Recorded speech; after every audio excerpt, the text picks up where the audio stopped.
Hola tios, avui estem en un nou vídeo de Minecraft i avui us faré un tutorial, bueno, estic a modo, us faré un tutorial de com fer una porta automàtica sense fer trampes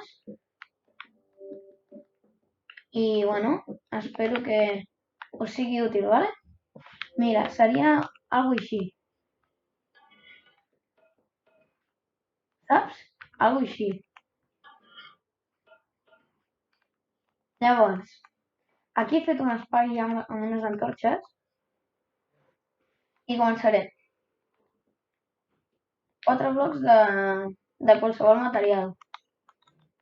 Llavors, dos pistones pegajosos a cada costat, un ajuntat a cada costat, a un de baix, al de baix, i fas així un forat, així. Llavors s'activa un pistó. Posa redstone i s'activa l'altre. Llavors farem el mateix amb l'altre. S'activa i amb la redstone s'activa l'altre. Després farem així un camí de dos i el que farem serà connectar les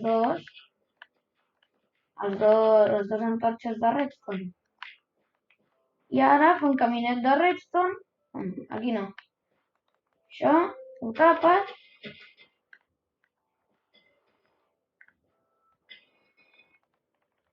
llavors fas aquí un caminet de redstone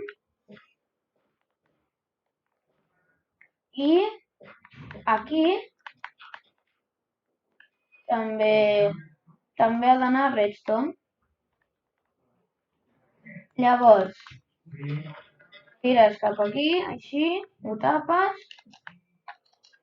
surts, ho tapes tot com si no hi hagués res.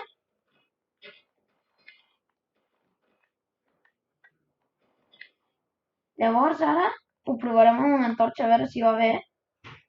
M'acabo. Ara, aquí. No. Bueno. Vale, ja sé on. Bé, que m'és igual. Que ara us ensenyo normal. Agafes una placa de pressió de qualsevol cosa, així, i a l'altre costat fem la mateixa operació. I ja tindríem la nostra porta. Passem per mig i s'obre. Madre mía. Madre mía. Madre mía. Bueno, que està bé.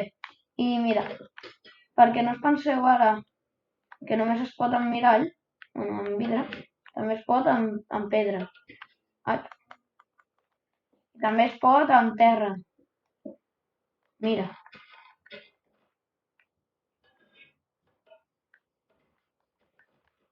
I també amb bloques de quarzo. Bueno, que se pot amb tot. I si vols tu fer-ho amb carabasses de Halloween. Vols carabasses de Halloween? Ala! No se pot, això no ho sabia jo. Bueno, doncs si vols, jo què sé, de diamant, un d'aquests cubos de diamant així. Crec que es pot, Sí, es pot. Bueno, que així és la porta, ¿vale? Espero que us hagi agradat, doneu-li un bon like al vídeo, subscriviu-vos i doneu-li a la campaneta si voleu rebre totes les notificacions dels meus vídeos. Adeu!